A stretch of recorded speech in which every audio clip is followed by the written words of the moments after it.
Let's do an almost February inventory of vegetables I have stored. This is outside in the shed, not plugged in. Kept just above freezing by putting bottles of hot water from the wood stove in here. It takes, when it was 20 below zero, I had to use maybe 2 gallons of hot water from the wood stove over the day. One gallon at night. Keep it from freezing overnight. Anyway, I got carrots. Got more carrots. These are all carrots pretty much. Got a few radishes in here. More carrots than I'm going to use until springtime. And this one here, I have some turnips. Just regular food. Got some beets and potatoes. Potatoes here. This one same way.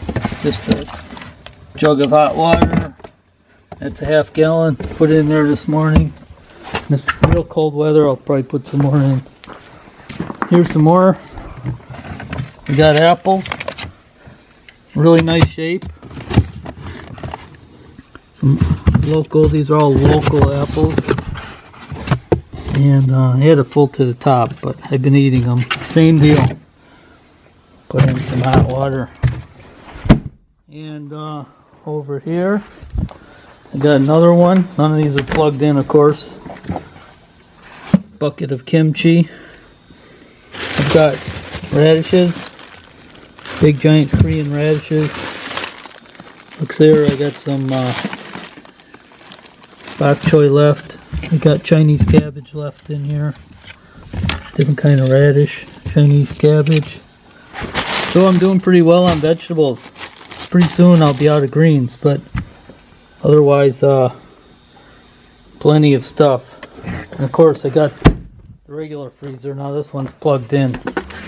So this is stuff that I didn't can.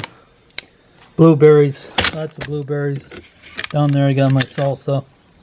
Some pesto. Anyway, regular freezer plugged in, but doesn't take much power since it's cold outside. This one here, I have this temperature controller on here so that if I had a heater, I could plug it in the heating, like just put a little heat mat in there to do it. But I use the hot water because I don't know, I should try to see how much power it takes sometime. Anyway, in the summer, when it needs cooling, I don't know why it says cooling now. Oh, because it's above. This is the set point. This is the set point, and this is what the temperature is in there. So I have it set for 35 degrees, so that in the summer when it's warmer, then you plug into this cooling here. Plug the freezer into the cooling socket. Well, there's a chest freezer, and then it'll just run long enough. There's a temperature sensor in here from that controller, a little temperature probe that controls the temperature in here. So these are only about $30 or $40. They're pretty inexpensive. I just leave it plugged in now so I can monitor the temperature. So lots of veggies left. And then inside, I can show my other veggies. Here's how I monitor some of the temperatures out there in the shed. That fridge I was in, there's the freezer. Water heater.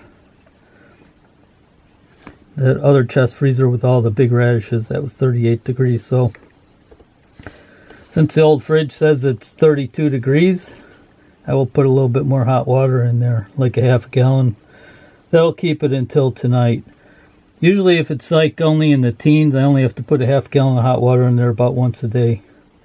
But when it was 20 below zero here last night, so, and it's pretty cold now too.